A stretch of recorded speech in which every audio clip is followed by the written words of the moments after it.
In this tutorial video show how to configure gas sensor. Press the enter button. Open setup. Type the password. Go to edit zones. Open edit RF detectors. Select your zone. Add device. Kindly press button on the side of gas sensor for few seconds. They will generate a code.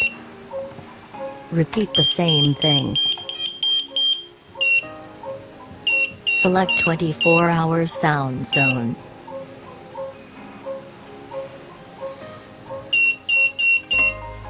Let us test the system. Gas sensor will work on arm and disarm mode. Come on. Give you family a 24/7 protection with D3D Security Systems. For free advice or quotation, please contact our sales team or visit d3dsecurity.com.